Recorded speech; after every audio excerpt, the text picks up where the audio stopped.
Hey, what's up guys? Today's topic of discussion might be controversial for some of you, but I hope by the end of the video you see where I'm coming from.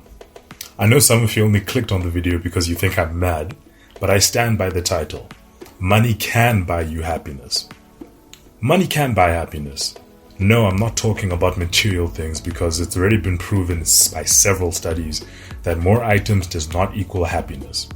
You can have several cars, mansions, and basically anything you want and still be unhappy.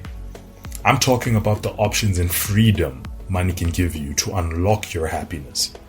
Not having to worry about financial issues such as debt, loans, mortgages, and bills. It frees up time you can use to do the stuff that you love to do. I religiously speak about this in my videos because time is incredibly valuable. Perhaps you enjoy spending time with your family and friends. Not being forced to have a traditional 9-to-5 job will give you more time to spend with them. It feels good buying stuff for yourself, but even better to spend money on others. Nothing gives you more happiness than making others happy, and people do become happy when you buy thoughtful gifts for them. People genuinely feel happier when they spend money on others rather than spending money on themselves. I'm not saying you need to spend lots of money on gifts and give it to people. Even the smallest gesture can truly impact someone's life. I recently attended a birthday party where the birthday boy broke down in tears upon us singing happy birthday to him and bringing his cake out. Understandably, we were all a bit concerned as to why was he crying, but his response that day is something I doubt I'll ever forget for the rest of my life. His words were, "Forgive my crying, guys. This is the first time anyone has ever made a birthday cake for me. My family couldn't afford to get one on my birthdays whilst growing up, so this truly means a lot to me. Thank you." Oprah is a multi-billionaire, popularly known for giving gifts to her guests and audience. She says the greatest feeling she gets in life is knowing she has touched people's lives for the greater good, and her vast wealth allows her to do this. When you recognize the difference between need and greed, it becomes clear that money can indeed buy happiness depending on how you use it. There is no running away from it. Your relationship with money will directly impact on your quality of life in more ways than you can realize. The obvious one is that it determines what you can and can't afford to buy, but it does way more than that. Your relationship with it determines the area you decide to live in. It decides the type of food you're likely to eat, your hobbies, the people you interact with, and even who you end up marrying.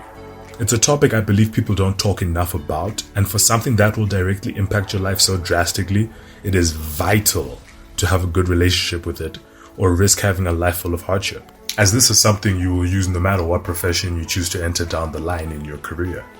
Don't get me wrong, I'm not saying you have to be a multi-billionaire like Oprah to have a fulfilled life. You can be broke making $150K a year, but rich making 40. It all comes down to your lifestyle choices and spending habits, and that's what I'll be going into more detail in this video. My biggest issue with the education system is that it is rare to find classes on money management and financial literacy in schools. Classes such as English and maths are important, I agree, they are. However, I believe money management should be right up there in terms of importance. I think it should be a mandatory class for everyone from grade school up until university. The earlier it is taught, I believe, the better. 8 in 10 adults can't produce $400 in an emergency without sliding into debt or selling something. I'll repeat, 8 in 10 adults can't produce $400 in an emergency without sliding into debt. I'm sure this figure increases as you go to countries with low GDPs, where despite being a poorer nation, items generally are more expensive. A lot of these financial issues are self-inflicted. There's a popular saying that goes as follows: too many people spend money they haven't earned to buy things they don't want to impress people they don't like. Society will tell you that you need the newest iPhone, newest clothes, and the best cars in order to be successful and happy. The media knows people feel the desire to be accepted, and this is why global advertising expenditure is predicted to reach over $600 billion by the end of 2019. With most of the growth coming from sponsored content in search engines and social media ads. Advertising companies no longer need to target TVs that you might not even watch. They advertise directly to you on your phone. I've been freaked out several times when I'm on Instagram and I'm scrolling up liking some pictures, and then suddenly something I've been thinking of buying comes up, almost like it's been reading my mind. So this leads to people overspending and entering the rat race of living paycheck to paycheck to pay off their debt and enter new debt when they buy something else. A man earning $80,000 a year can be rich, whilst a man earning $250,000 can be broke. Here's how. The $80K a year man lives in a modest home with 2 vehicles for his wife and himself. He has 2 children that attend public school. All the bills are paid, his mortgage payments are on time, and he has disposable income at the end of each month which he saves or invests. He managed to save up over $100,000 over the past 5 years, which he used to purchase properties that he now rents out and gets additional income from. He plans on retiring from the workforce once his children finish their education at the local university, and spend his free time traveling the world with his wife from the money he receives from his investments and savings. The $250,000 a year man lives in a mansion with several vehicles bought on credit for his wife, himself, and his children. He too has 2 children that attend expensive private schools, and his bills are much higher due to the larger home. The disposable income he has at the end of the month is used on vacations, eating out, and hosting parties. He doesn't have much in savings, and if he were to lose his job for whatever reason in the future, he would be in a dire financial situation. Who do you think is richer? More importantly, who do you think is happier? Most people would say it's the $250,000 man, but they're wrong.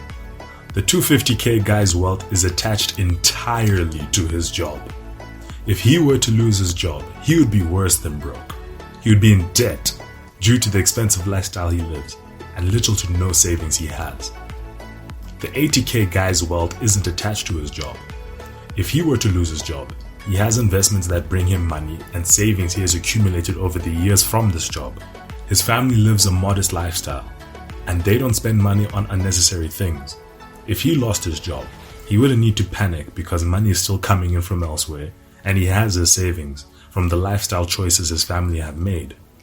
His lifestyle choices and spending habits have given him that freedom. The problem most people have is that when their income increases, so do their expenses. Most of these expenses are completely avoidable. You don't need the latest iPhone when your older one is working fine. The latest car isn't necessary when your current one gets you from point A to point B just fine.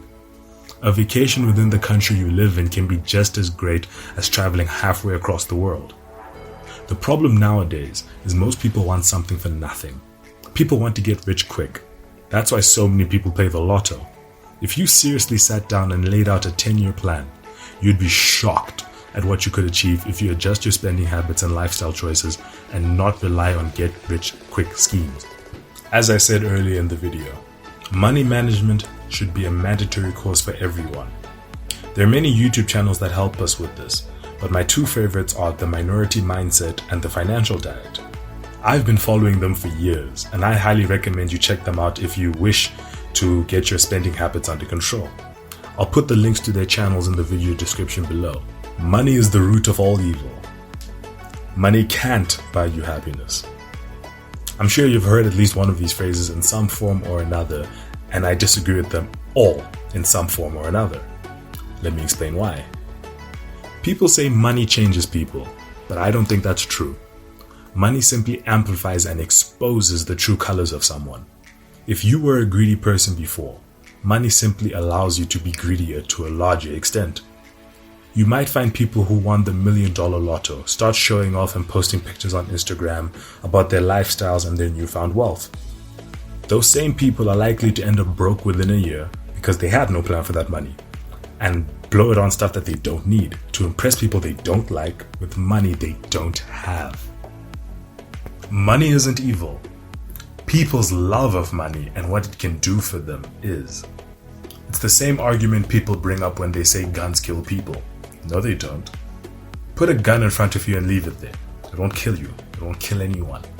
It only becomes dangerous when you put it in the hands of a human with bad intentions. The same way money only becomes evil when you give it to a corrupted person. To conclude, Your spending habits and lifestyle choices will determine your relationship with money. Give $1 million to 2 people and come back within a year and see where they are. One of them will show you that they now have $2 million, whilst the other will be in debt to their necks. I hope you guys enjoyed this video.